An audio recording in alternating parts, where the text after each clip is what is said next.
ya se discutió, todos desde la inauguración han hablado de la importancia de atender los desafíos del cambio climático, cómo es que lo vamos a hacer, y la transición a los vehículos cero emisiones es una de las formas para hacerlo. Solo quiero saber si los panelistas que están virtuales están bien con el idioma, han tenido la traducción. Sino que nos hagan saber si todo está bien para que podamos continuar este diálogo en español. Y bueno, de todo lo que se dijo previamente, hay un tema que es muy importante que lo mencionó Lion Randolph en el inicio, y es que todas estas regulaciones tan importantes y pioneras a nivel mundial que se están proponiendo en California, se espera que tengan implicaciones importantes, no solamente para el medio ambiente, sino algunas implicaciones para el comercio, para transportistas, para la infraestructura, para los desarrolladores en la frontera, en esta relación México-Estados Unidos. Por eso es que se identificó y se creó en este subgrupo de trabajo de vehículos pesados.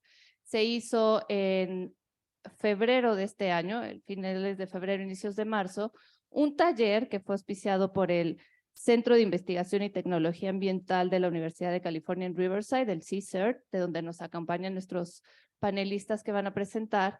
Se hizo un taller donde acudieron representantes de la industria, de la academia, de los gobiernos, y se discutieron temas sobre estas implicaciones que las regulaciones van a tener.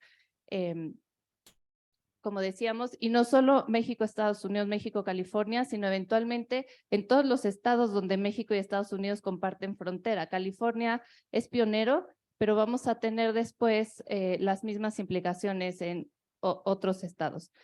Esto representa una oportunidad, lo mencionaron en el panel anterior, William, la Cumbre de Líderes de América del Norte se hizo este compromiso para que los 3 países desarrollaran un plan de estándares operativos, se instalaran cargadores de vehículos eléctricos a lo largo de las fronteras y se pudiera garantizar una transición sin problemas para los vehículos en un país y en otro.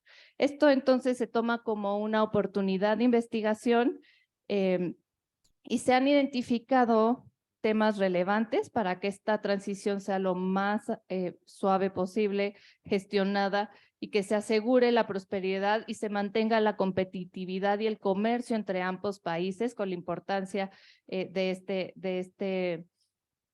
hecho de que el 70%, más del 70% del comercio que se hace entre México y Estados Unidos se da por carretera. Y por las fronteras transitan los bienes que hacen que estas 2 economías sean socios tan importantes. Entonces, derivado de eso, se hizo este taller, se identificaron nuevos temas importantes y se ha iniciado la propuesta de una nueva línea de investigación liderada por los investigadores del CCERT en la Universidad de Riverside, pero con la potencial participación de otros centros de investigación como el ITS en Irvine y otros del sistema de la Universidad de California, que nos presentarán ahora el doctor Arun Raju, que es el director asociado de operaciones del Centro de Investigación y Tecnología Ambientales de la Universidad de California en Riverside. Nos hablará sobre esta transición de vehículos medianos y pesados de 0 emisiones y un poco en el contexto de cómo este taller nos da resultados y nos lleva a iniciar una nueva investigación. Adelante, Arun.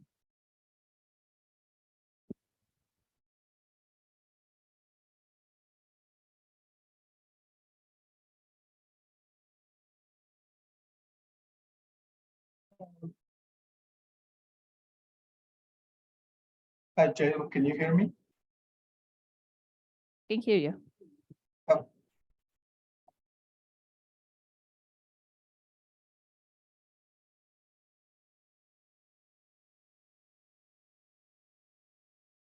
I think we're waiting for the slides, right?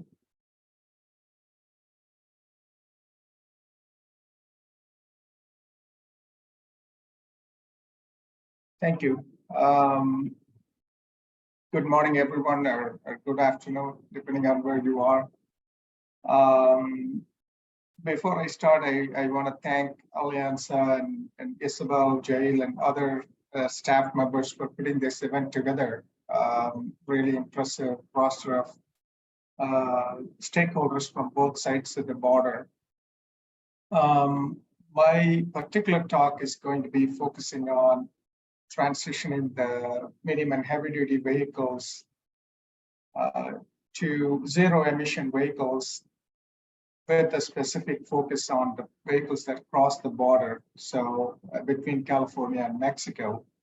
And as we all know, California has some aggressive targets on transitioning the medium and heavy duty transportation sector to zero emission. And the cross-border vehicles and the transport of goods across the border pose a very unique challenge from this context. In particular, I was asked to summarize the discussion and the challenges that were identified and the solutions that were proposed from a recent workshop that was hosted by UCR CSERT, but organized by Alianza and UC Riverside. Next slide, please.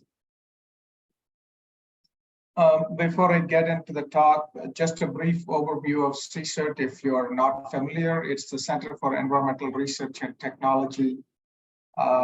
We recently celebrated our 30th anniversary. It's an interdisciplinary research center at UC Riverside. We have about 200 people, including students and staff and faculty, and $25 to $30 million in research annually, and several laboratories and test beds. CSERT was originally founded as an air quality or emissions testing lab, but since then it's expanded on to pretty much all the different areas related to air quality, climate change, and sustainable energy and transportation. Next slide, please. There is quite a bit of activity at CSERT on electrification and other zero emission vehicles, including hydrogen fuel cell vehicles and renewable hydrogen. I won't go through the details of all the different projects. There's going to be presentations by my colleagues, Mike Todd and Kanok Baribon-Thompson, that will go into the details of some of the projects, but just wanted to mention that we're involved in both modeling and analysis, but also real world deployment projects, both on the light duty, but also on the medium and heavy duty sector. In specific, we've been actively involved in developing what we call a blueprint for transitioning the medium and heavy duty sector to zero emission vehicles. The project has a focus on the South Coast AQMD, Air Quality Management District territory, which covers Riverside, where UCR is, but also large portions of LA, Orange County, and a little bit of Imperial County as well. And the goal of that project is to develop a strategy and identify the resources needed and kind of the siting of these charging and fueling stations for the zero emission vehicles, but also identify where the resources, electricity or hydrogen are going to come from, what are the costs, what are the benefits, and all of those things. With that, I'm going to transition to talking about the actual workshop that was hosted earlier about a month ago, I think at UC Riverside. Next slide, please. So this workshop was intended to be a forum where there can be open dialogue between stakeholders from both California and Mexico on the upcoming advanced clean fleets and related regulatory requirements and how those can be met as effectively, as efficiently as possible, but also while making it not too difficult for the fleet owners and operators, particularly smaller fleets.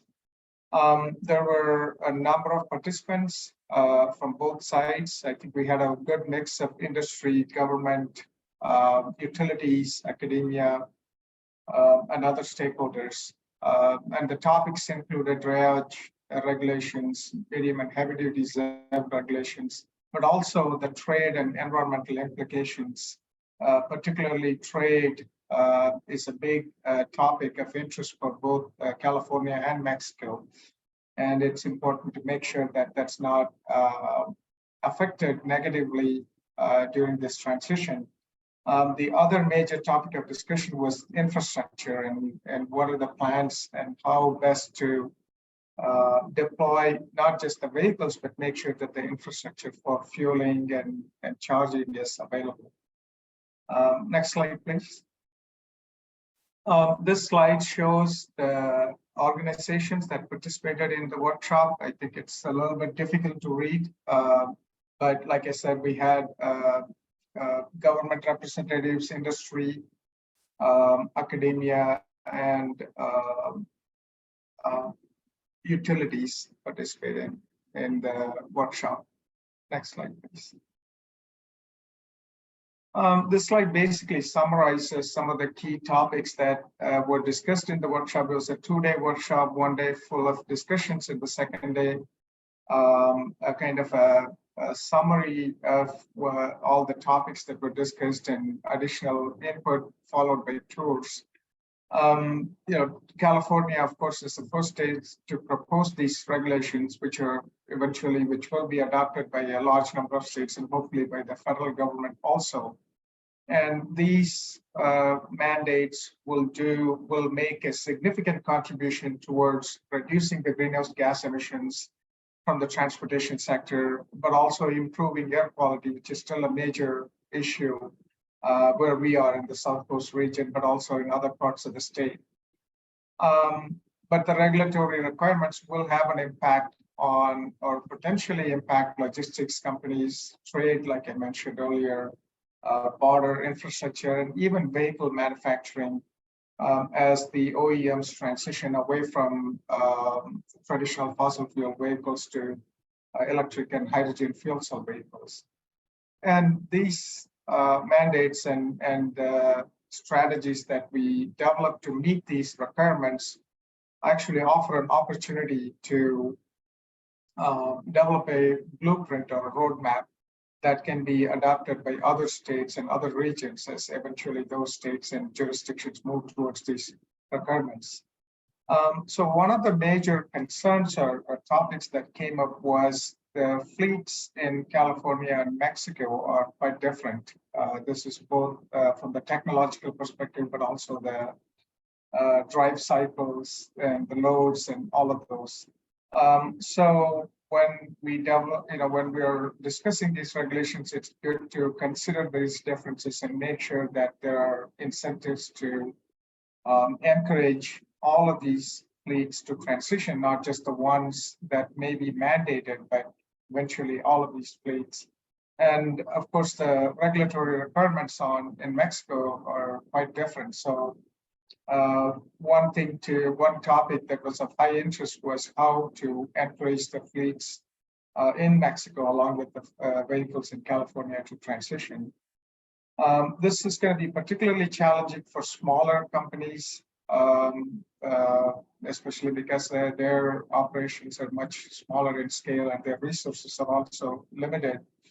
The other concern was the age limit of 15 years, which is the cap under the current mandate, which will mean a significant portion of the fleet that operates on the other side of the border will fall under out of service category. So there needs to be a plan to transition those vehicles out of service or to improve their performance or other strategies.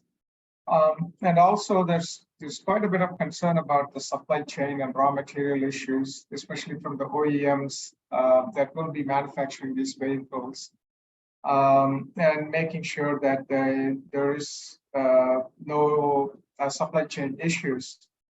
And finally, of course, we need to install the infrastructure and find the resources, and utilities are going to be a little bit challenged to make sure in meeting all those requirements. And they're in the planning process.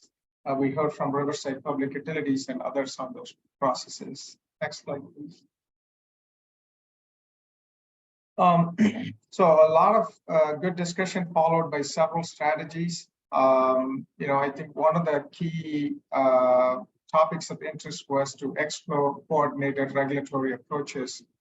This would mean that not just the regulatory agencies are communicating regularly, but also other stakeholders from both sides of the border, including the OEMs and the utilities are talking to each other, sharing ideas, but also making sure that all the different nuances are accounted for.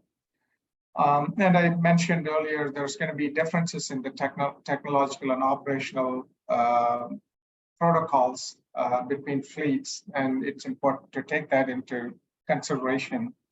And we really encourage stakeholders from both sides of the border, both countries, to participate in the planning and deployment process. And of course, there's a public hearing process and other processes in California and similar mechanisms in Mexico that allows stakeholders to provide input, and it's critical. And I think this is something that needs to be wrapped up. A trade, we definitely need to consider the implications of value content requirements, for example, for EVs, requirement to be manufactured in the US, and so on and so forth. But also, these vehicles are manufactured not just in one place. The parts are manufactured in Mexico, and then they're shipped to the US, and they're shipped back to Mexico. So it's a complex process.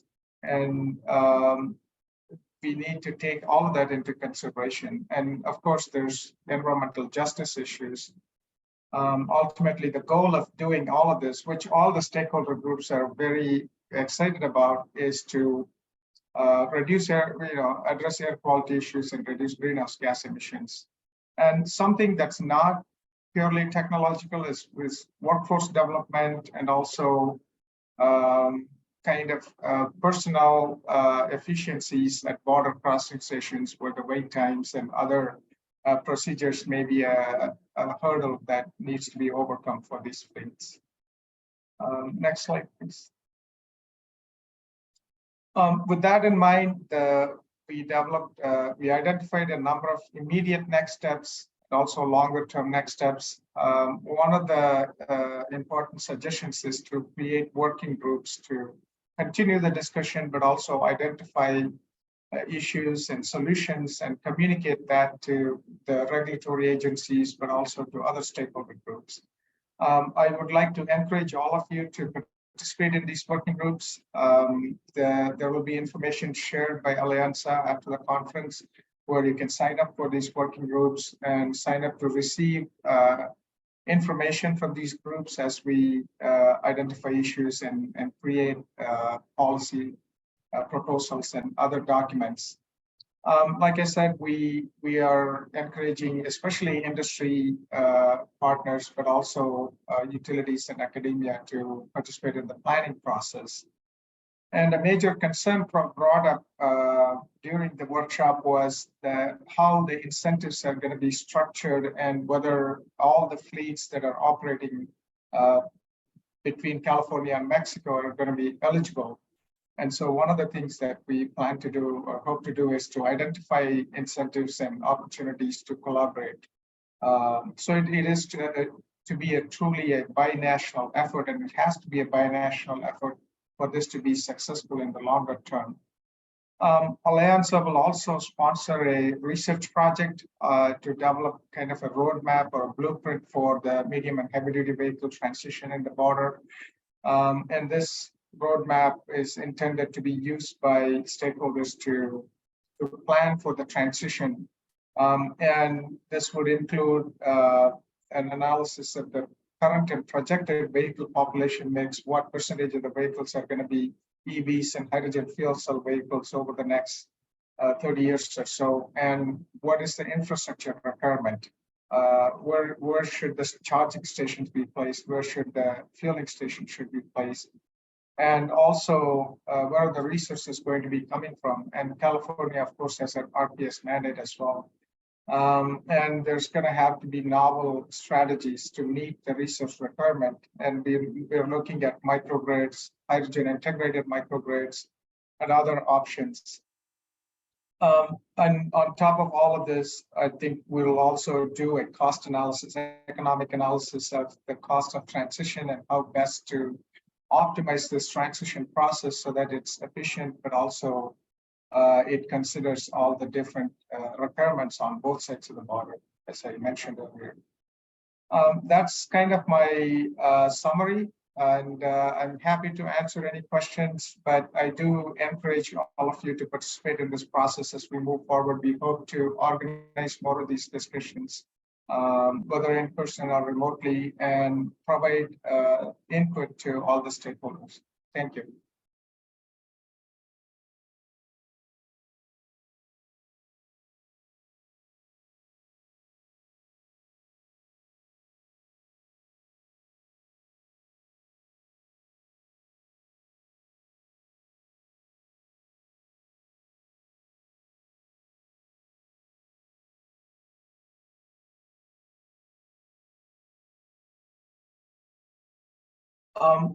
So Jael, I don't know if the other panelists can hear you, but I think your mic is muted for those on Zoom.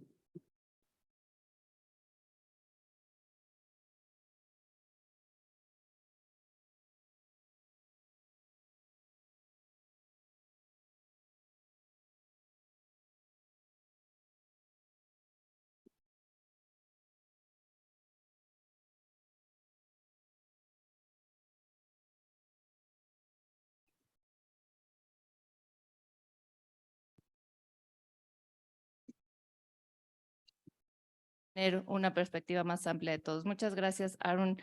Ahora toca el turno del doctor Steven Ritchie, director del Instituto de Estudios de Transporte de la Universidad de California en Irvine. Nos va a presentar el Laboratorio de Movilidad de Transporte de Carga. Muchas gracias, bienvenido, doctor.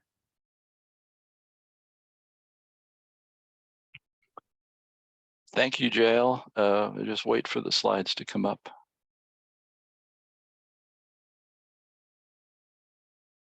Great. It's a pleasure for me to be part of this panel today and to be at this exciting and important summit. In my initial presentation and comments, I'm going to focus mostly on our work developing the Freight Mobility Living Lab, we call it FML2, which is a field system for truck identification, classification, and activity monitoring. Next slide, please. So no need to try to read all this, but freight transport research in ITS at UC Irvine has been quite broad over the years, as this partial list of projects shows. But in recent years, we've focused to a large degree on real-time automated field data collection. I'll explain why. For heavy-duty trucks to support policy and planning needs, largely as determined by the California Department of Transportation and the California Air Resources Board. And so to that end, we've developed the California statewide truck activity monitoring system, TAMS, and more recently, the next generation, the Freight Mobility Living Lab. Next slide, please.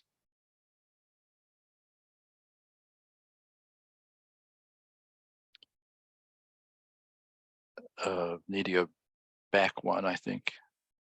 Yeah. So to the next one, please. Yeah. So as many here likely know, in freight transportation, there's a persistent lack of publicly available data. The data are usually privately held and or confidential. There's usually an unwillingness, at least on the part of private parties, to share data. And the observable data are commonly only vehicle counts, but these are often so limited spatially and temporally, and actually so unreliable and outdated as not to be terribly useful. And for example, Caltrans and CARB in California have little recent data, let alone real-time data that's accurate on heavy-duty truck utilization of the state highway network. But for us as planners and engineers to help assess the success and impacts of policy changes and infrastructure investments, we really need to be able to measure system outputs of interest, and these include, for example, truck flows, heavy-duty, medium-duty truck flows on the network, and at border crossings, especially as we transition to zero emission heavy duty trucks, and particularly in the drayage sector. Once you attempt to address this in practice, though, you realize there's really no such thing as a typical truck. And the slide shows some of the numerous truck configurations and vocations. Next slide, please.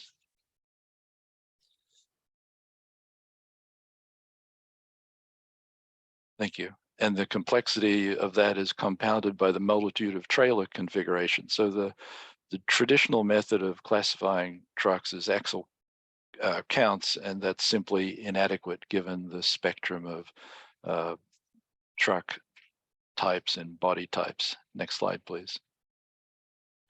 So this led us to develop the California Truck Activity Monitoring System. It's a heavy-duty vehicle classification and counting system. It has the characteristics shown here. It's a 24/7 system. It utilizes existing infrastructure, basically inductive loops, which are in the pavement on state routes, freeways predominantly. It's been deployed at over 90 locations in truck corridors across California, including several at border crossings with Mexico. It utilizes what's called inductive loop signature technology for classifying vehicles, and to some 40 plus different tractor trailer body configurations. And it's accessible through a web-based interface or dashboard. Next slide, please. So we're now in the process of deploying the next generation of TAMs. As I said, we call it the Freight Mobility Living Lab. It's an open innovation ecosystem so that we can explore field deployment of innovative technologies for freight data collection.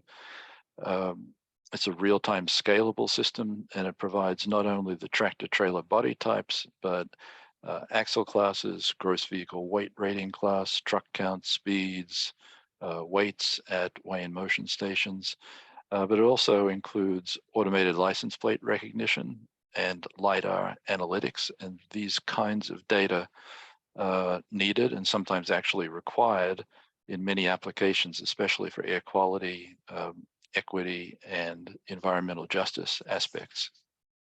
Next slide, please. So in terms of current deployments, we have some 126 total sites instrumented across California.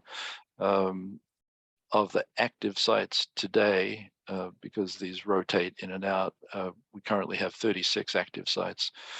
4 of them have LiDAR technology deployed, and 10 have license plate recognition. And so for ALPR, basically, we can observe the license plates, state of registration, and transmit that to CARB, who can determine the model year, make, engine type, and fuel type, and therefore emission characteristics of the trucks. The sites that are active today, mostly in Southern California across 7 counties, but we do have several at the Mexico border. During this year, Caltrans District 8, which is the Inland Empire, 60 or so miles inland from the Port of LA Long Beach, and one of the major logistics hubs in the US and the biggest in California, certainly. They'll be deploying about 80 new sites, both operationally for their purposes and also for our research purposes. With collaborations with CARB and Caltrans, we're deploying more ALPR and also LiDAR sites in the Central Valley and near the ports of LA Long Beach. And we're also expanding with CARB collaboration to detection of locomotives entering the state of California at border gateways for emissions and air quality purposes. Next slide, please. So this is just a photograph of one of our sites. This one happens to be on Interstate 15, Mountain Pass, near the Nevada border between LA and Las Vegas. And you can see in the top right is the LiDAR unit on the pole, the ALPR camera, and then we have loops. And there's also a weigh in motion site at this location. Next slide, please. This is just an example of the LiDAR images that can be obtained from the data that comes in, point clouds from the LiDAR unit.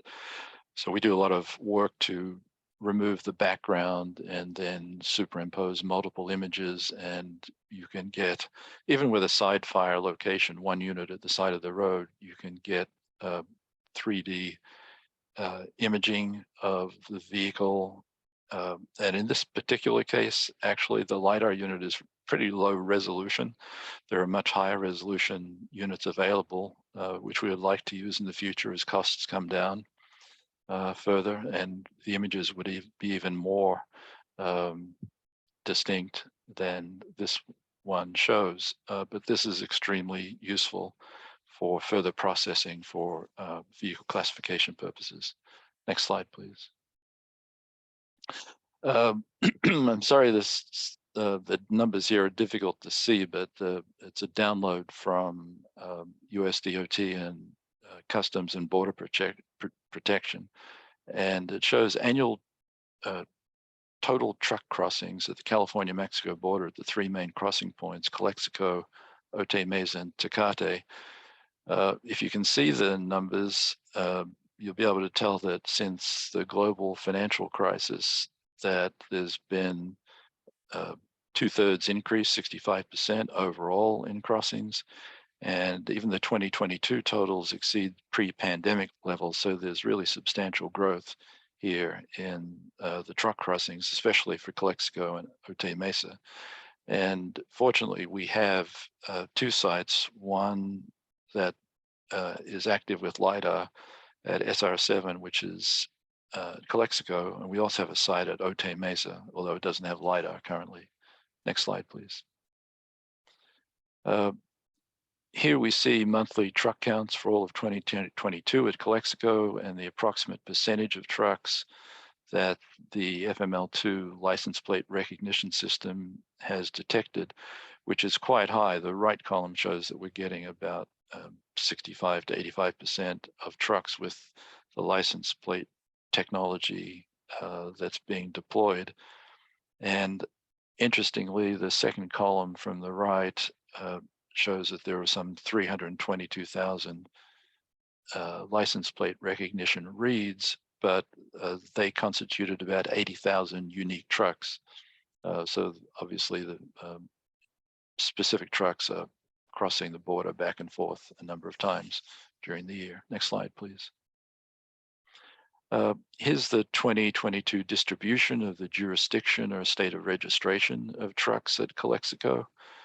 For the 80,000 or so uniquely identified trucks, and the top 5 jurisdictions, California, certainly the major one, Indiana, Montana, Nevada, and Idaho.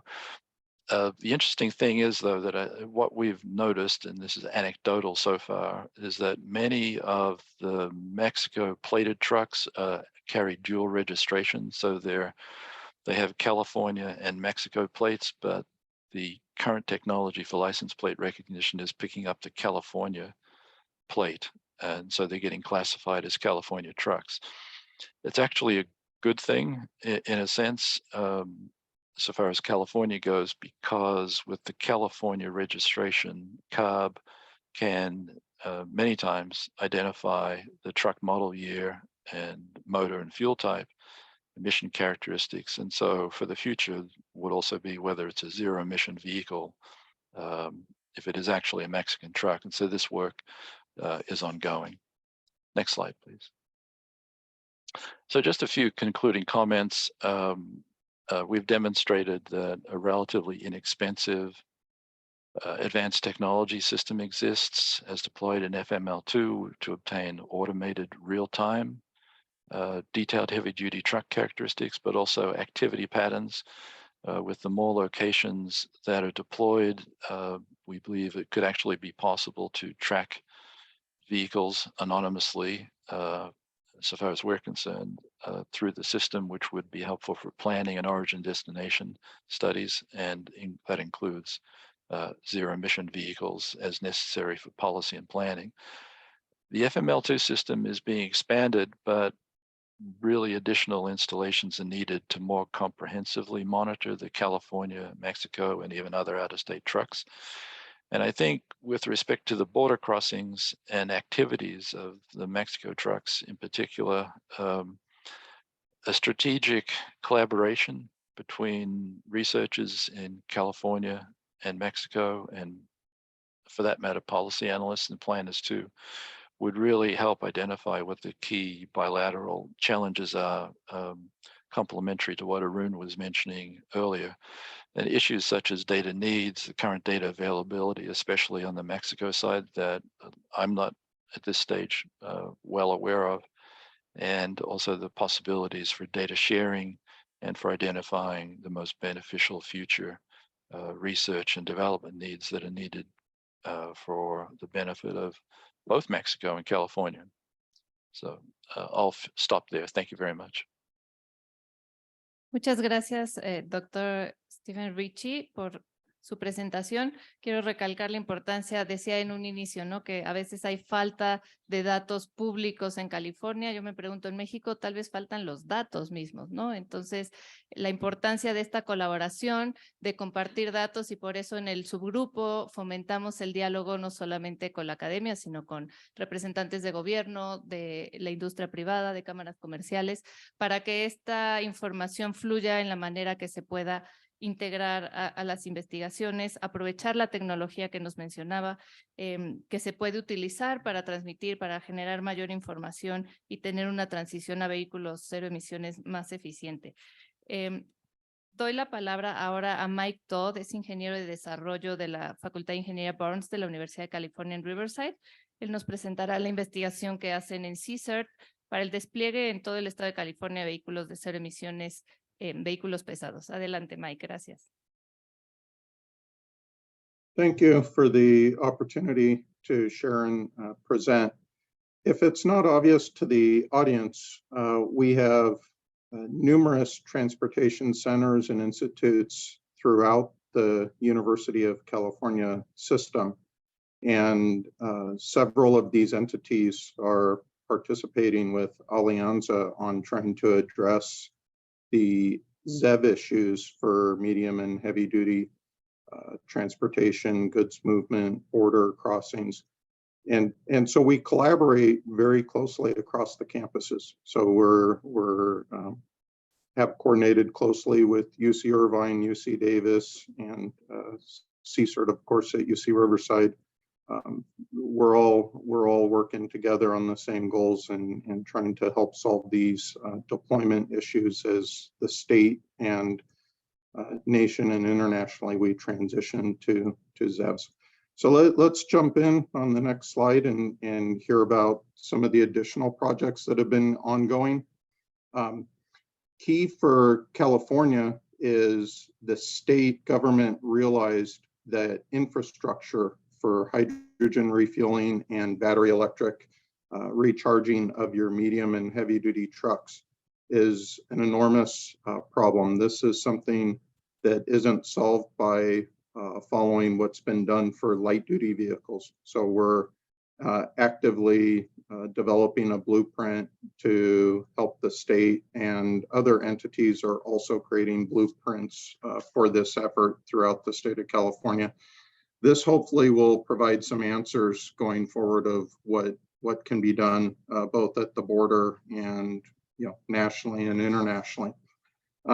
Also, the amount of time to charge a heavy duty truck, if it's a battery electric truck, there's a project called RETA that we're trying to get 100-mile amount of energy transfer in 10 minutes to allow a truck to charge in 10 minutes and do an additional 100 miles. And then some additional projects. We have a long history of testing medium and heavy duty trucks for both energy, emissions, and performance. And we're working with the manufacturers on the latest ZEV vehicles, both hydrogen fuel cell as well as battery electric, to evaluate performance. And finally, towards the bottom of these bullets, we're working with Caltrans on statewide deployment of ZEV. So Caltrans, being a state DOT, is responsible for transitioning their fleet sooner than other fleets throughout the state. So Caltrans is already transitioning their 12,000 vehicle fleet, and we're providing Caltrans some tools and methods to make decisions on how to deploy their fleet most effectively and how to operate their ZEV fleet as they're transitioning. Next slide, please. So, for Caltrans specifically on transitioning their 12,000 vehicles, they range everything from, light duty passenger cars all the way up to heavy duty vehicles, as well as off-road vehicles. But they have to meet the regulatory requirements, comply with state mandates, and adjust their infrastructure to support all these vehicles simultaneously as it's being transitioned. And of course, it's budgeting challenges also, because the costs are significantly more than your traditional vehicles. The next slide gives an example of how we're the ZEV tool that's been developed in collaboration with Caltrans by the University of California to help them take their existing fleet travel patterns and map that GPS information and determine how easily any single vehicle can transition to a ZEV platform, either battery electric or hydrogen fuel cell. And as that vehicle history information is utilized to identify all the trips the vehicle's made, it's presumed the future trips would be similar, and it shows which trips could successfully be served by a ZEV platform, either hydrogen or battery electric, and where that refueling or recharging would occur. And for the trips that could not successfully be completed, what those trips look like, and then what would be needed to have all the trips sufficient, be able to be met by a ZEV platform. So the next slide, knowing that the refueling, so this is battery electric charging or hydrogen refueling, knowing that this is one of the key hurdles to transitioning to ZEV platforms, especially for your heavy duty trucks that are carrying large loads, their range is greatly diminished by weight. These refueling locations and the specific infrastructure at that location on the type and how quickly the energy is transferred, whether it's hydrogen or electricity for battery electric. This is key to the successful deployment of these ZEVs. So the ZEV tool that's been developed statewide for California and to be utilized by Caltrans for their deployments allows the entry of new refueling stations to see how it impacts those existing travel patterns and be able to make changes and adjustments to optimize for the best refueling. So this same type of tool and analysis can occur at the border, and coupling with information that we just saw from UC Irvine, this tool can be coupled with that to help solve our border infrastructure issues. Okay, next slide. We have also assisted Caltrans in evaluating deployment of medium and heavy duty ZEV platforms after they've been deployed. So this specific project looked at a hydrogen fuel cell sweeper operating in California. This was the first hydrogen fuel cell sweeper deployed in the country. It operates on Southern California highways for maintenance and cleaning, and we evaluated the performance, energy performance, refueling performance, the functionality, did it work as well as prior sweepers. And this is key in going forward as Caltrans transitions its fleet and help make the decision that it's transitioning with 18 additional battery electric sweepers that are currently in the deployment phase now. So, next slide. Okay.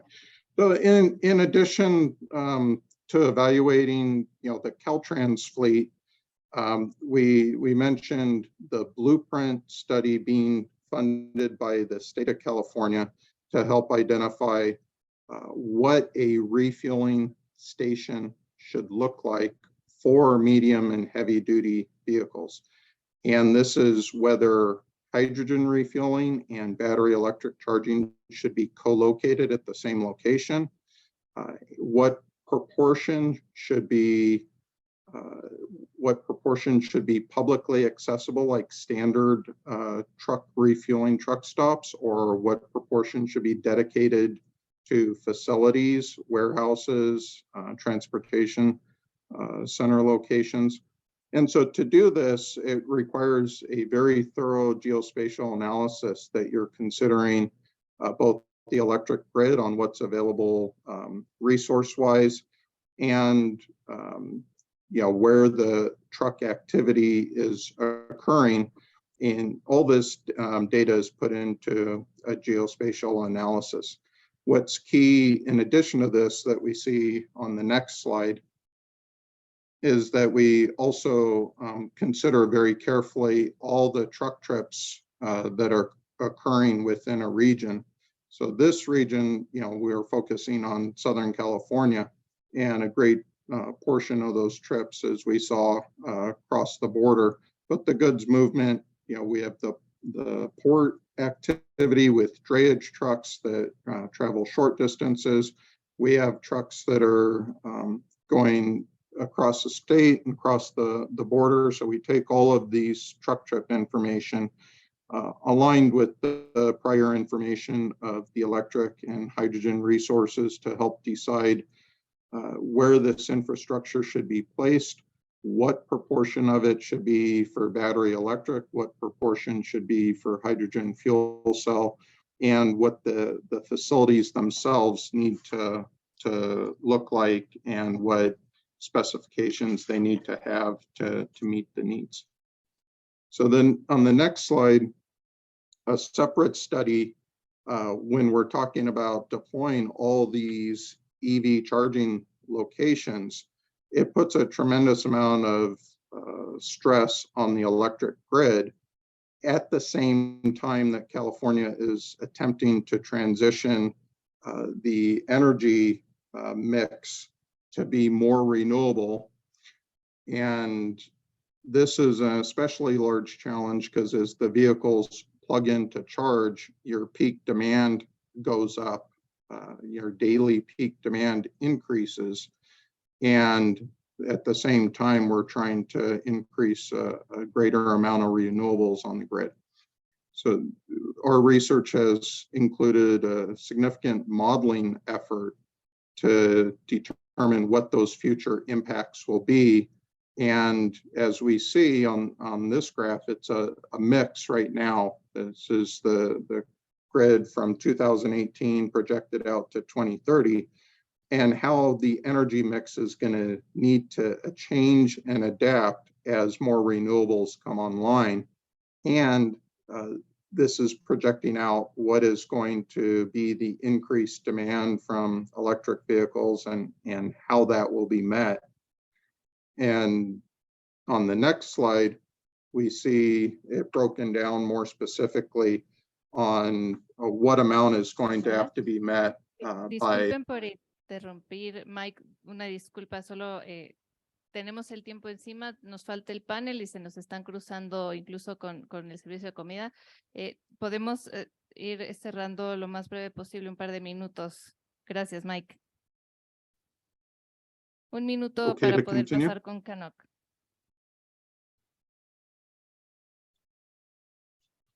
Okay, the next slide is the final slide.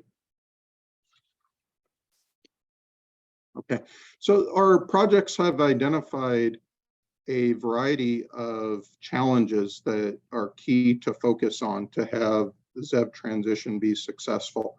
And the key Key is infrastructure. So we have to have both the charging and refueling infrastructure. Quantity of medium and heavy duty vehicles in sufficient quantities and configurations. And then a lot of technology advancements still need to happen. They are happening, but in particular, to improve vehicle range and vehicle performance and hydrogen storage handling and the transfer of hydrogen to vehicles and the refueling and recharging limitations. And then the grid capacity, of course, and then the economics of replacing all the vehicles with SEV platforms and putting in this infrastructure. And finally, workforce training, community engagement, and then our regional, state, national, and of course, international coordination that we're focusing on during this workshop. Thank you very much. That was my final slide. Gracias, Mike, y disculpa la interrupción, estás por terminar.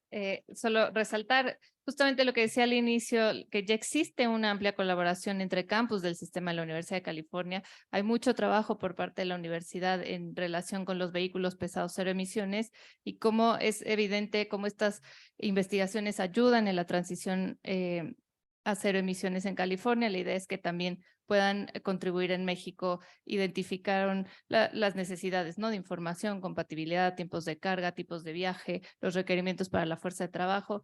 Muchas gracias. Le doy la palabra al doctor Kanok Boribunzomsin, director asociado de CCERT en UC Riverside, ingeniero de investigación en el grupo de investigación de sistemas de transporte en CCERT. Gracias.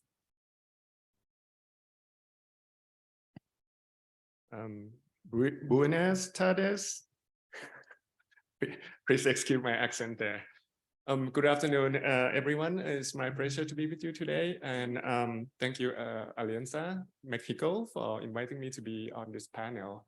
And today, I will share a little bit about the research that can help fleets that are interested in adopting zero-emission vehicles overcome some of the barriers that they face.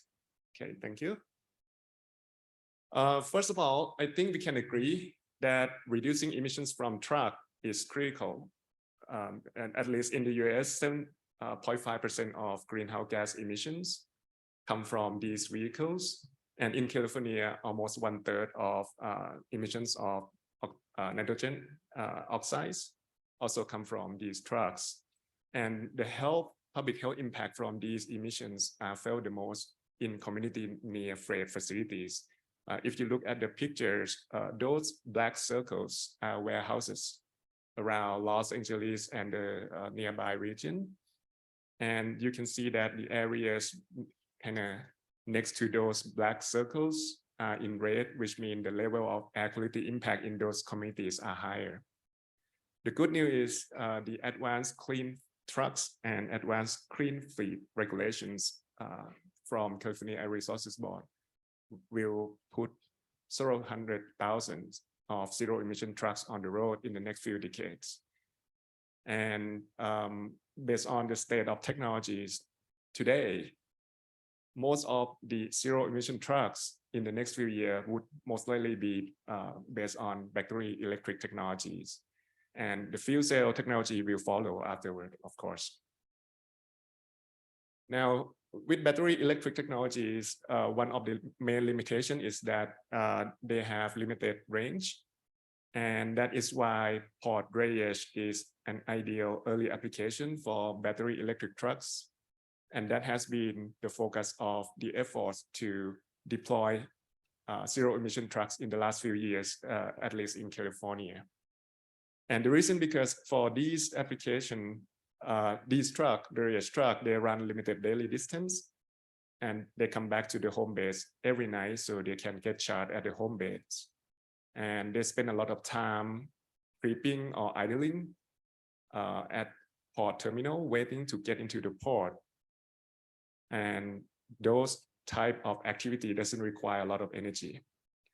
Last but not least, these trucks tend to operate in environmental justice communities that have been heavily impacted by diesel emissions. Oops. That was the fastest presentation I ever made.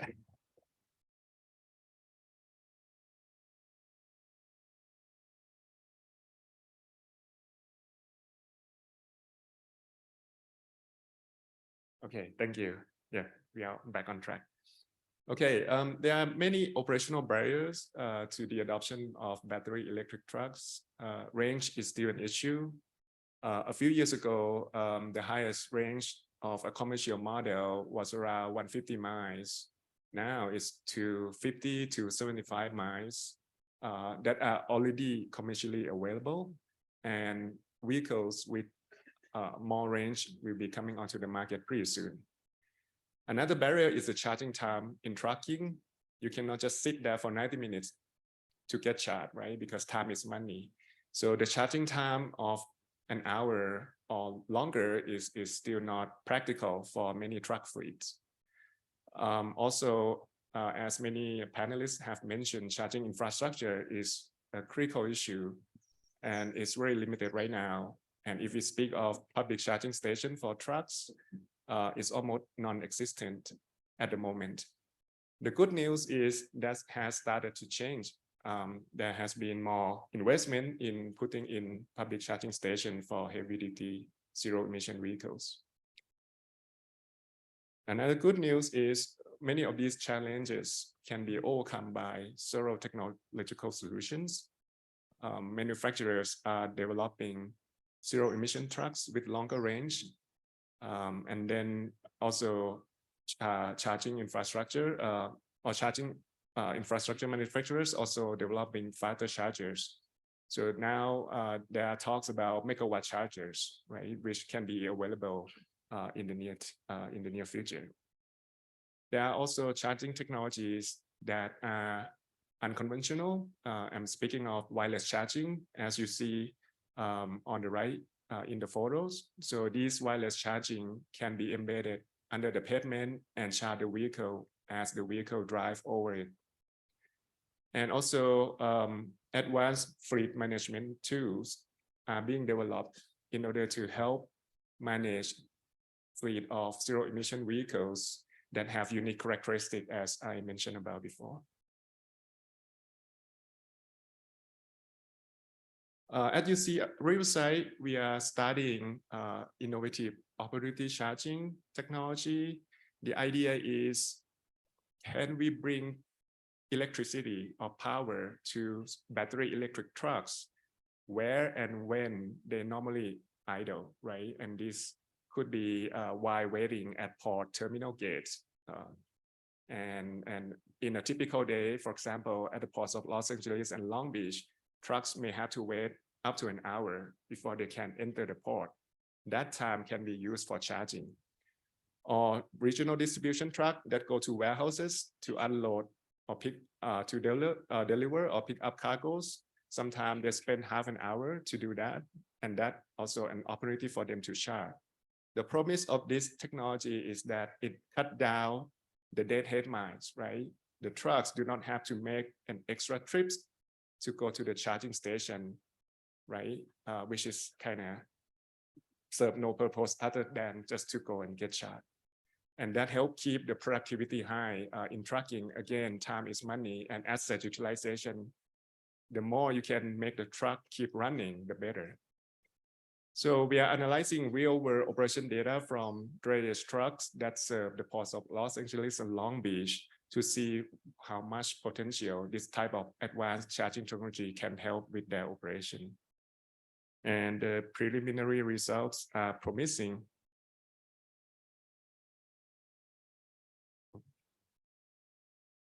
So on the map in the photos, that is the port complex.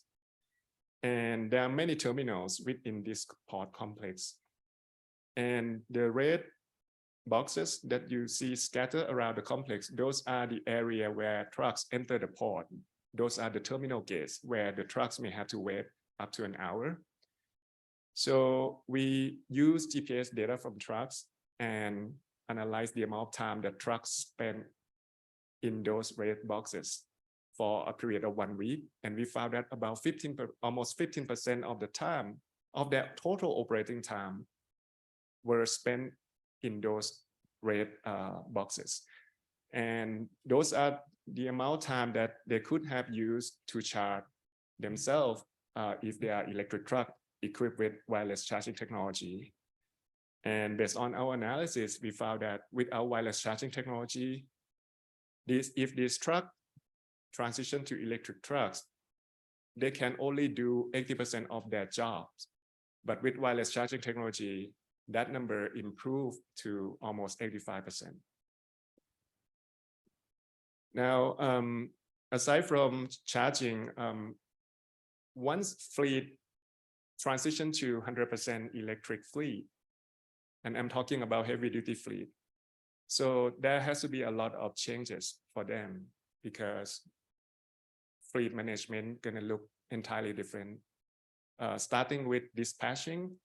So fleet already have to face the constraint of the weight, cargo weight that it can the trucks can carry, the service time window that customer need them to deliver the cargoes and all that.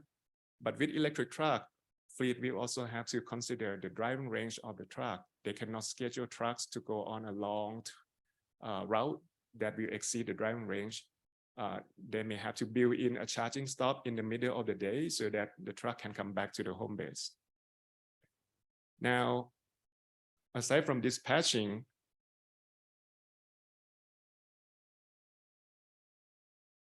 the refueling of the vehicles will become much more complex. From doing it once a week using diesel fuel whose price change daily, now they have to charge the trucks almost every day. And the price of electricity can vary by time of day too. So it becomes much more complex and need new tools to help them optimize the charging in a way that minimize their costs and maximize their operation.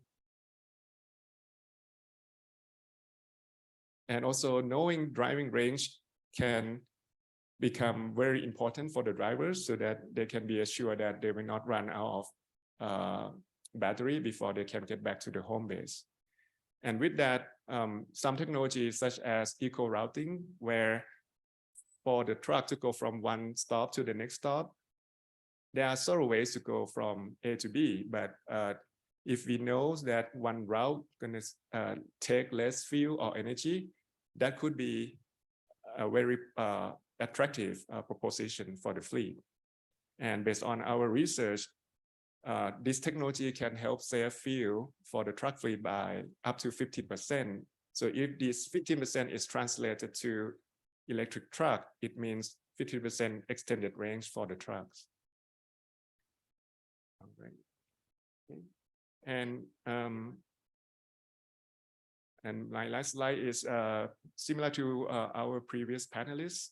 So there's still a lot more work to be done, and we are happy and looking forward to collaborating with our partners here. Thank you. Thank you. Muchas gracias al doctor Canok. Es evidente cómo la tecnología avanza tanto y cómo la investigación puede promover, ¿no?, estas soluciones que se han identificado. Les agradezco muchísimo a todos los panelistas. Quisiera solamente cerrar este panel para dar paso al de diálogo, para continuar simplemente lo que se inició en este grupo de trabajo, la importancia de la colaboración binacional, pero también la importancia del diálogo con todas las partes interesadas, no nada más la academia, sino traer a los gobiernos, a los fabricantes, a los usuarios, a los comerciantes, y no perder de vista el objetivo principal que es y que va más allá de solamente la calidad del aire y la mitigación de las emisiones de gases de efecto invernadero, sino esto se convierte en un tema también de justicia climática. Veíamos en los mapas, lo comentó también el doctor Canok, muchos de estas rutas comerciales entre California y México pasan por zonas que tienen ciertos rezagos económicos y son estas personas las que además están sufriendo los impactos directos en sus vidas. Entonces, es un tema de equidad, se habló mucho en la inauguración. Yo simplemente quiero cerrar haciendo énfasis en continuar este diálogo con el siguiente panel, participar en el grupo de trabajo. El doctor Bayú nos comentó al inicio, en la página de Alianza van a estar las publicaciones, el policy brief que resultó de este taller en Riverside y otros materiales. Tenemos aquí la publicación del diagnóstico que publicó la Cancillería del grupo de trabajo en electrificación del transporte. Está ya disponible. Doy la palabra a Nora Vargas, ella va a ser la moderadora del siguiente panel. Ningún moderador había sido presentado, pero yo quisiera solo resaltar que Nora Vargas es la primer mujer latina en ser electa como County Supervisor en los 200 años que tiene el condado de San Diego. Es un honor para nosotros que haya aceptado estar con nosotros en este diálogo y sin más le dejo la palabra. Gracias, Nora. Muchas gracias. Es el panel más emocionante de todo el día, así que no se me duerman. Mi nombre es Nora Vargas, como comentaban. Para mí es un honor estar aquí con ustedes porque creo que es importante enfatizar que estamos hablando del impacto de reglamentos, de iniciativas que vienen por parte del Estado de California, pero en realidad lo que hacen es impactar a comunidades más que a nada, ¿no? Y a la economía de nuestro país y de nuestro estado. Yo tengo el gran honor de ser la primera mujer fronteriza e inmigrante que tiene esta oportunidad de ser supervisora en el condado de San Diego, entonces yo estoy en la pura frontera de San Diego y Tijuana.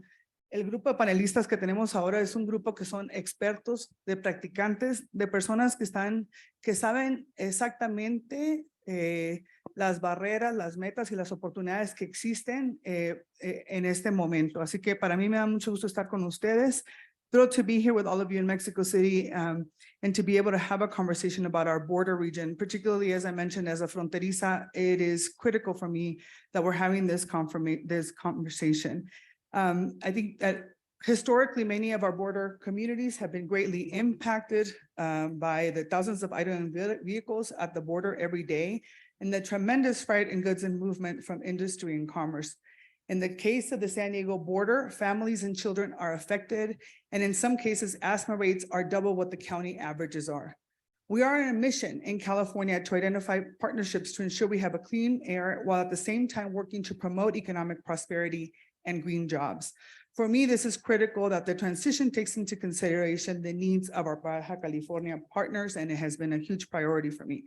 The transition to electrical vehicles should be equitable, and everyone should have an opportunity to make the change to clean energy efficiency and effectively.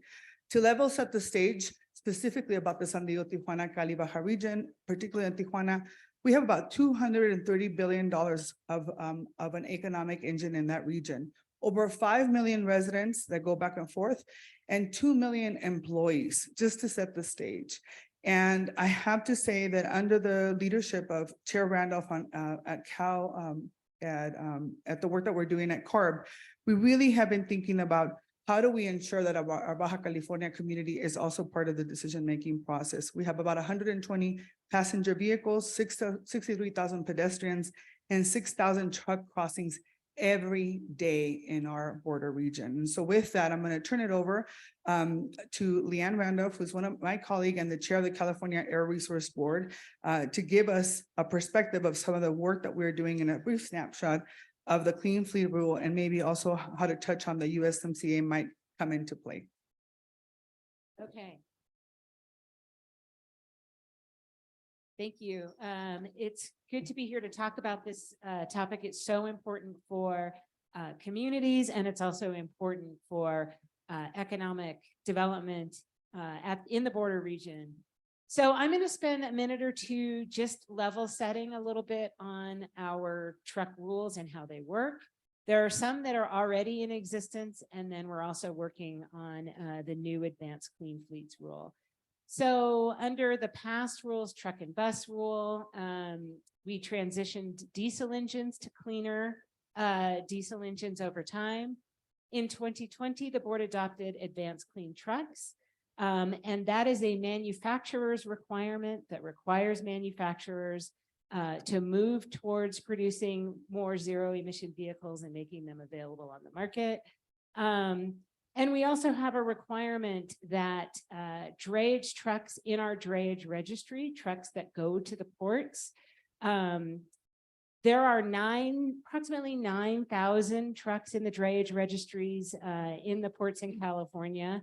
And what we are requiring is that as new trucks, starting at on January 1st of this coming year, those new trucks that enter the registry will be required to be zero emission trucks. And so that's our existing suite of rules right now.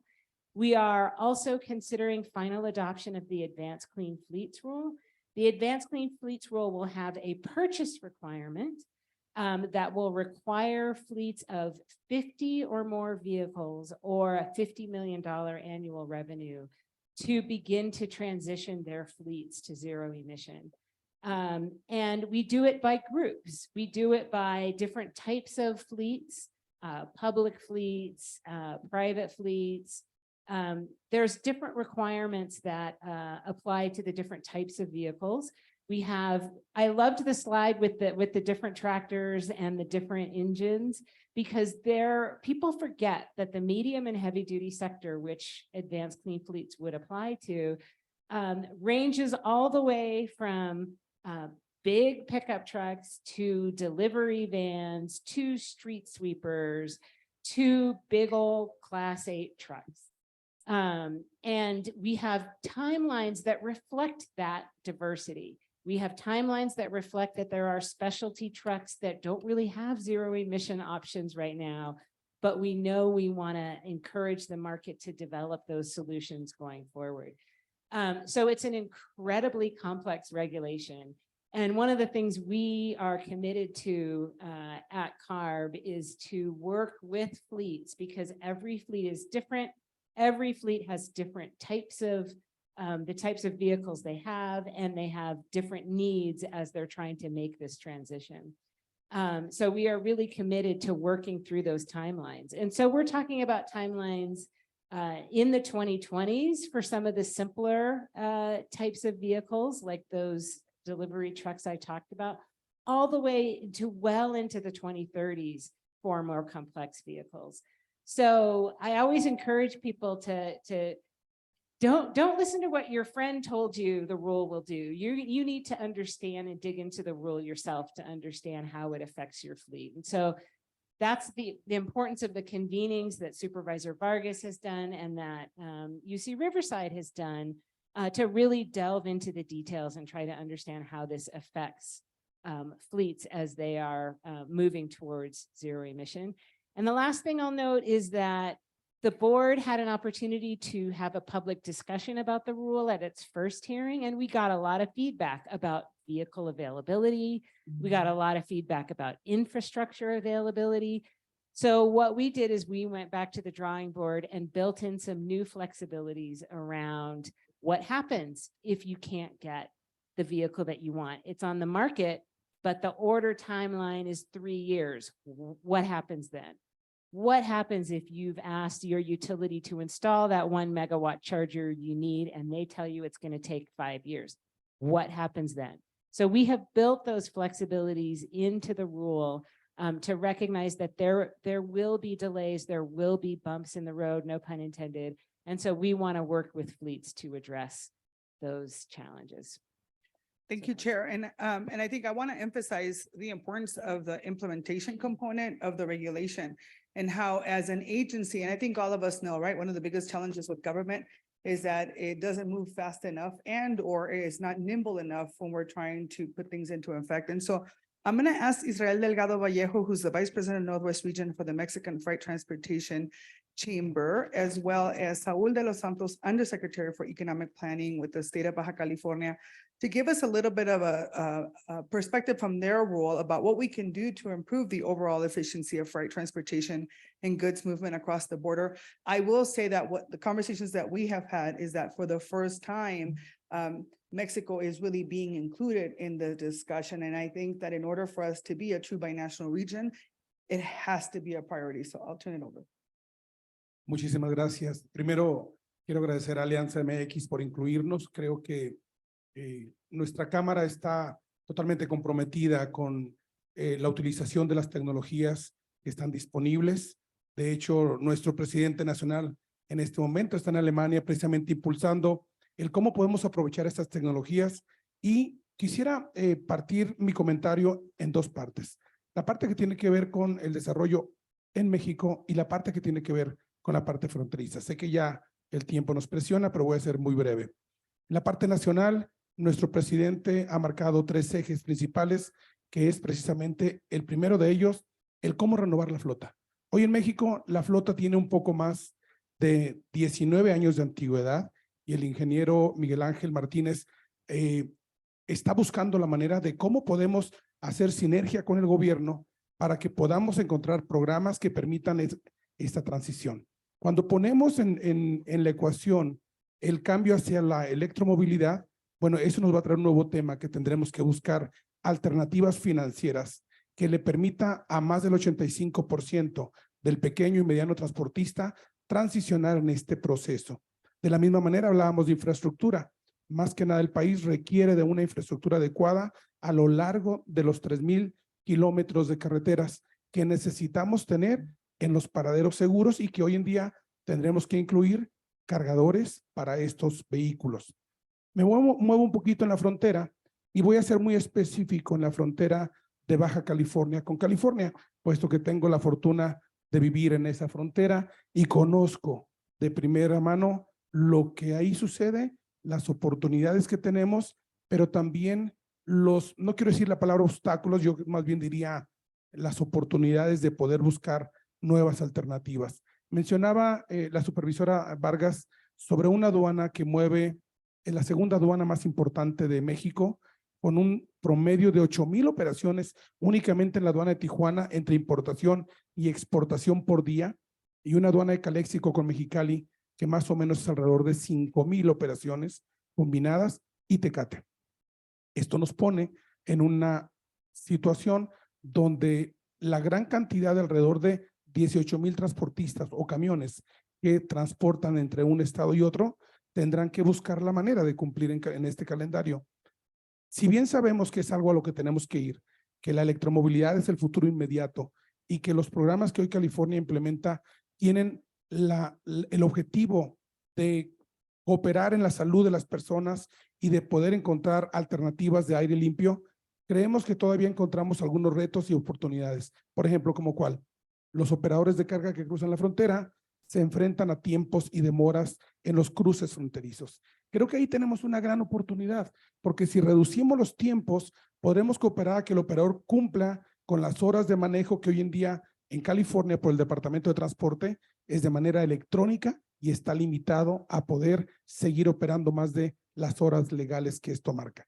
Pero también, teniendo un camión en el Inter, y agradezco mucho a CARB que nos permita conocer de fondo más información sobre cuál es la manera de implementación, pero creemos también que podemos contribuir si se eliminan estos tiempos de espera, porque imagínense ustedes camiones por 3, 4, 5 y hasta 8 horas prendidos, donde estamos compartiendo este mismo aire. Ahí tenemos, creo que, una gran oportunidad de seguir contribuyendo. Y hasta aquí quiero dejar mi comentario. Muchas gracias. Sí, definitivamente seguimos abogando en Washington, D.C. para que no estemos tanto tiempo los troques esperando, pero compañero. Muchas gracias por el espacio.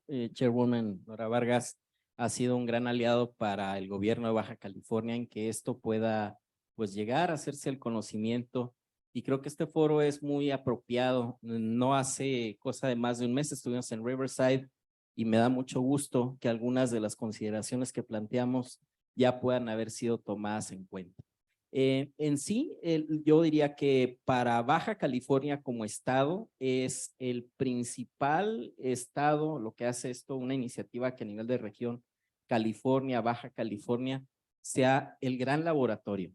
Es muy diferente el modelo de negocios cuando hablamos de vehículos ligeros. Si alguien compra por su gusto, preferencia y necesidades, puede hacer un offset, o puede, si no lo puede adquirir, recurrir a transporte público. Cuando hablamos de camiones de carga, estamos hablando realmente de una maquinaria, de un bien de capital, cuya compra está sustentada en un modelo de negocio y se analiza un punto de equilibrio, y eso hace que la ecuación sea diferente. Las condiciones de compra, tanto de los equipos como de la infraestructura, al momento son muy diferentes del lado americano y del lado mexicano. Y es ahí donde necesitamos trabajar de la mano para crear condiciones que faciliten la transición. Si bien hay retos técnicos y vamos a hacer, a pesar de ser un laboratorio regional, ya lo decía, de gran importancia en ese sentido, lo que llamamos Cali-Baja, también es un gran experimento para el país. Lo que podamos aprender en Baja California por este requerimiento de CARB, de acelerar la transición en términos del uso, las condiciones de los caminos, de los choferes, de la carga, si es seca, refrigerada, en fin, que lo que aprendamos en Baja California, el resto de México lo va a capitalizar posteriormente. Pues creo que eso es muy importante que lo veamos como una experiencia en un sentido nacional. Hemos sido también, digamos, insistentes en buscar las maneras en que traemos a la banca de desarrollo a la mesa. NatBank estuvo por acá, Calixto Mateos participó en un panel en la otra línea. Estamos platicando con ellos en cómo podemos generar modelos financieros para que esto se dé. Porque de otra forma, quizá digamos, el impacto en términos de resultados de negocio puede ser pues, muy duro para las empresas del lado mexicano, que, by the way, como muchas personas en la región se conciben no como tijuanenses o baja californianos o sandieguinos, sino fronterizos, porque viven su vida de los dos lados de la frontera. Lo mismo pasa con las empresas, son empresas que tienen una razón social en México, otra en Estados Unidos, pagan impuestos al gobierno de México, pagan impuestos al gobierno de Estados Unidos. Entonces, esta lógica hace que sean actores, agentes del interés binacional. Entonces, en esa tónica, como gobierno del Estado, primordialmente diría desde la Secretaría de Economía y la de Medio Ambiente, buscamos la fórmula para que esto podamos facilitar, apoyar una transición que nos deje aprendizajes y todo lo que va hacia atrás. Evaluar la cadena de valor en su conjunto, qué podemos fabricar en la región, huella de carbono. Si volteamos a ver TEMEC, también cómo aprovechamos esta como una oportunidad de integración productiva regional en un sector estratégico. Entonces, se vuelve de múltiples facetas, cómo desarrollamos el talento, los técnicos, los mecánicos, los operadores. En fin, la agenda es amplia y en ese sentido la entendemos, el poder compartir con todos los que están presentes lo que está sucediendo y abonar el diagnóstico y abonar a esta propuesta de cómo reaccionamos y atendemos es sumamente importante. Gracias. Muchas gracias. And I think the Undersecretary gives us a perfect segue to ask Miguel Elizalde, the Executive President of the Mexican Association of Bus, Truck, and Tractor Manufacturers, to really talk a little bit about what is the real total cost of ownership of the CV transition on both sides of the border and how similar it is and different. And, you know, these are conversations that we can have for hours, and we have to cut it down a little just because we are standing in front of all of you and food. And so I want to make sure that we get our points across, but still are able to wrap up our discussion. So Mr. Elizalde.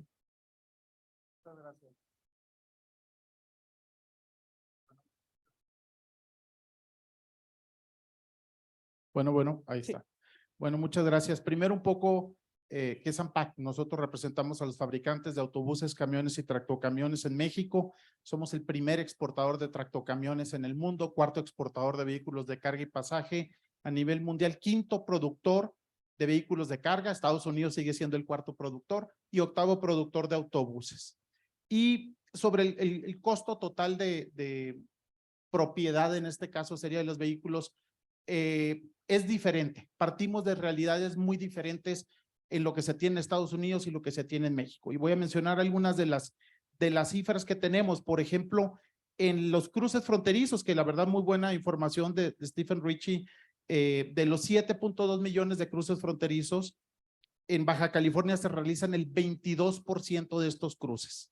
Y áreas de oportunidad siempre va a haber en la logística. El 70% son cargados, el 30% son en vacío. Nunca vamos a llegar al 100% en vacío por diferentes razones, pero hay un área de oportunidad. Ahora, en la parte de vehículos, vehículo transfer, que se tienen registrados, que son los que hacen los cruces en, digamos, en la región comercial, se tienen 47,761 vehículos registrados a nivel nacional con placas mexicanas. De estos, 2,447 son los que adquieren placas de vehículos nuevos cada año. ¿Qué significa? Que nos tardaríamos 19.5 años en renovar toda la flota de los transfers en México. Si nos enfocamos solo a los transfers que están registrados en Baja California, son 12,428 y se compran nuevos cada año 447. Es decir, nos tardaríamos 27.8 años en renovar todos los transfers que tenemos. Están también los vehículos que tienen permiso de largo recorrido, pero eso no me entraré muchos detalles sobre esto. Entonces, ¿qué es la diferencia de que partimos en estas realidades? Es decir, los incentivos que ya vimos que tiene el gobierno de California para las empresas de transporte, para invertir en infraestructura energética para el tema de las electrolineras, es muy diferente al que se tiene en México. Y de ahí, obviamente, entre el costo total de propiedad de un vehículo, va, por supuesto que la inversión inicial, pero también los incentivos, también el costo de la energía, también en este caso los vehículos pesados, es la inversión que se haga en infraestructura, porque ya lo dijeron anteriormente, no hay prácticamente infraestructura pública.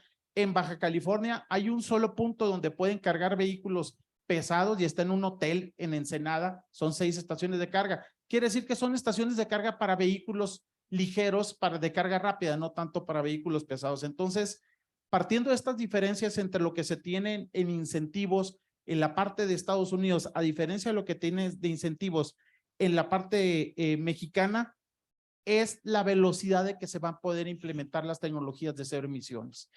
Es otro de los temas es por qué se requiere de participación de las autoridades, de incentivos, porque el beneficio no es para el transportista, el beneficio no es para la industria automotriz.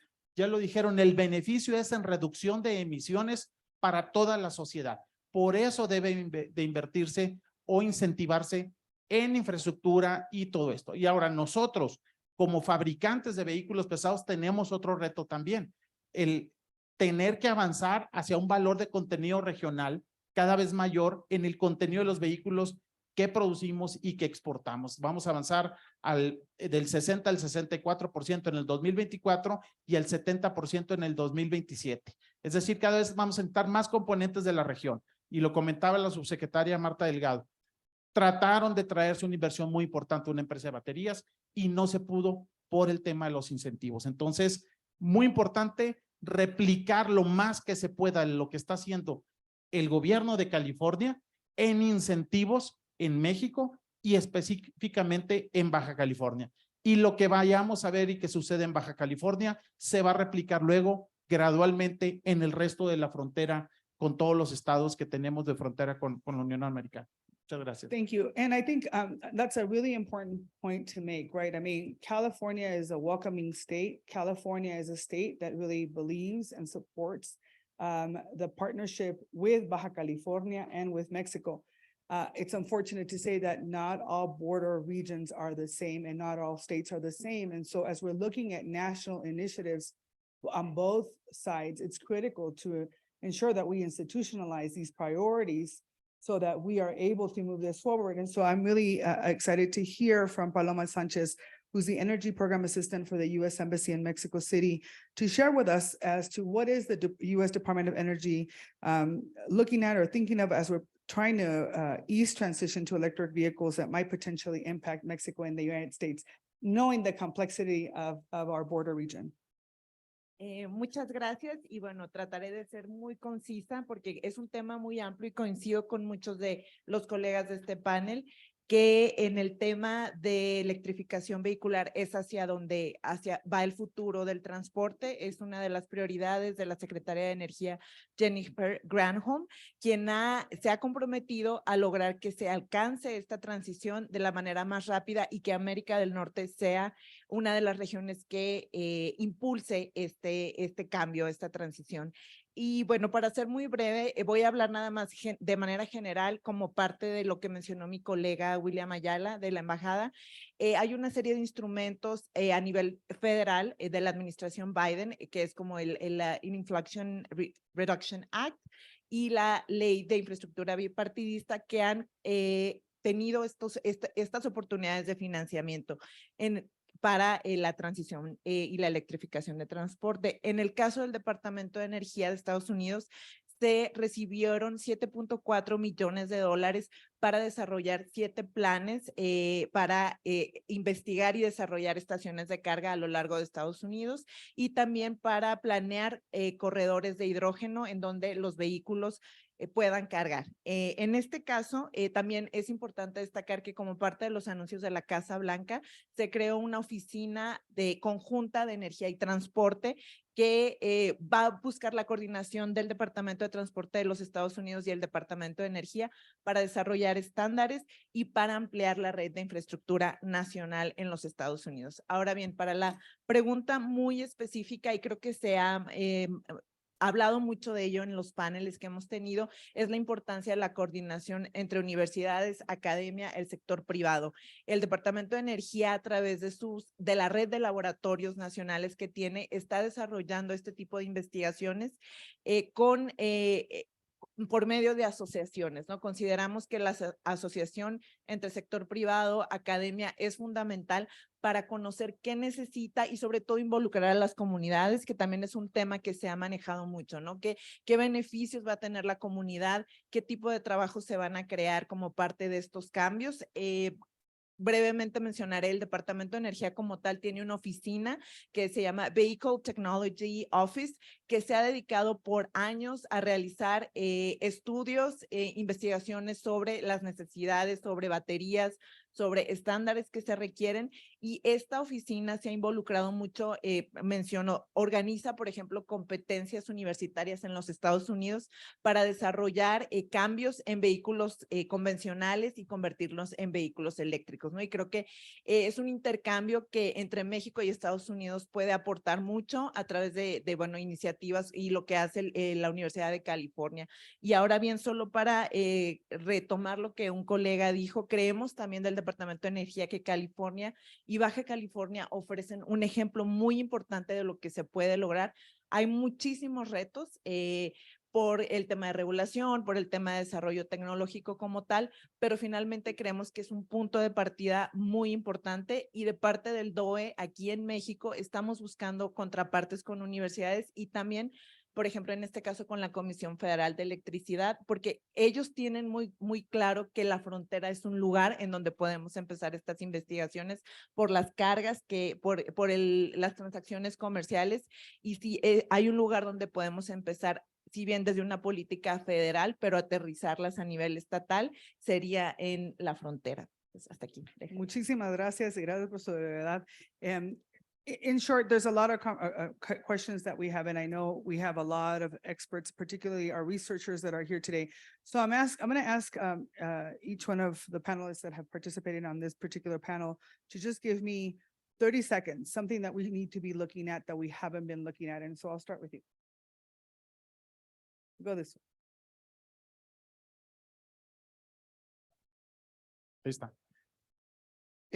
Recalcaría yo que necesitamos replicar la planeación que está haciendo California en México.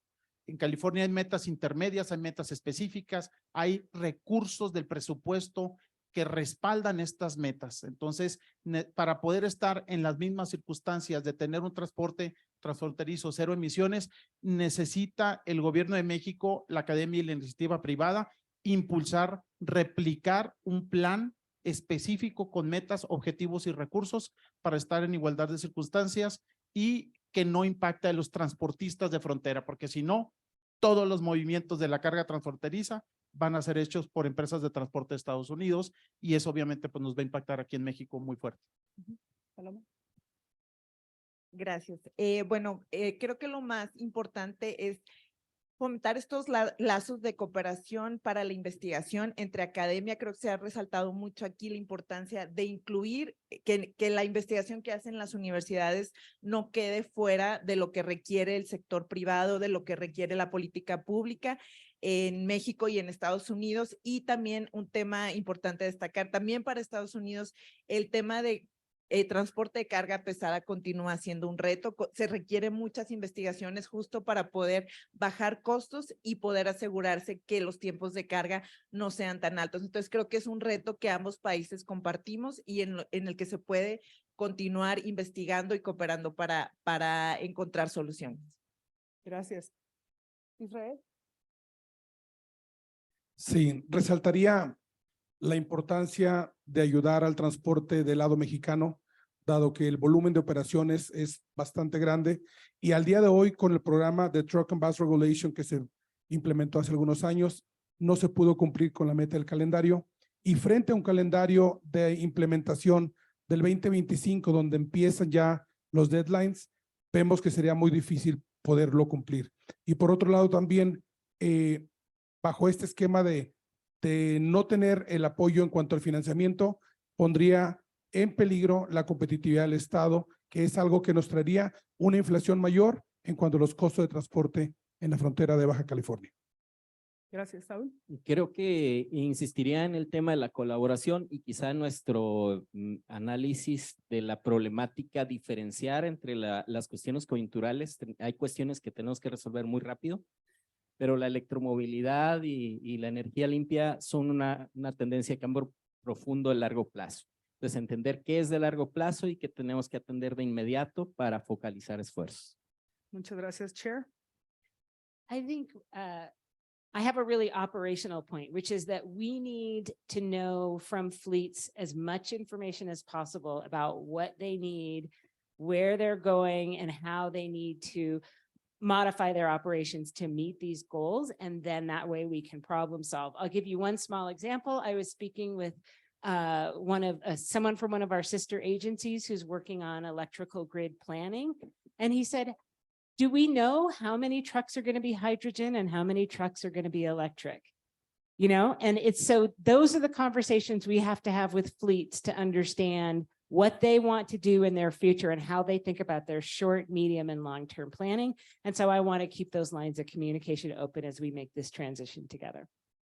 Thank you. And can you please join me in thanking this panel for being so succinct and ensuring that we've got our information across? It is obviously critical to remember that clean air is critical to our health and that as we're creating these initiatives and policies that we don't forget that the ultimate goal is to ensure that we reduce air pollution, to ensure that everyone has access to clean air, despite the zip code that they live in. And in the end, that is why it's so critical and important. And then although there is a clear tension right now during the transition, it's going to take practitioners like all of us together to really think outside the box about how we work together to promote business and our workforce while reaching our climate goals. It doesn't have to be one or the other. We can do this together. And so again, thank you everyone for your partnership. Thank you to everyone at Alianza Mexico for this opportunity. And come visit San Diego. We're doing a lot of really amazing things in our binational community, including creating the first commercial EV charging truck stop with 4 DCs fast chargers, first one of its kind in the country in partnership, public-private partnership. Plus, you also have the best burritos in that particular stop site. So you all are welcome to come. Muchísimas gracias. Que tengan un excelente día.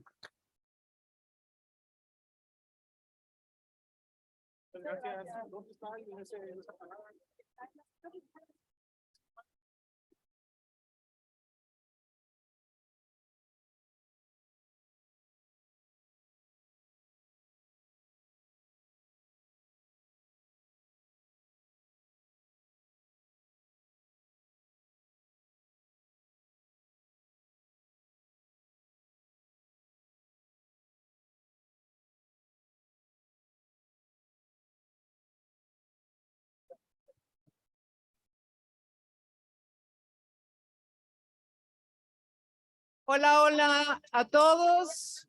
Les pido su atención, por favor, un minutito. Vamos a pasar a la comida que está en la parte trasera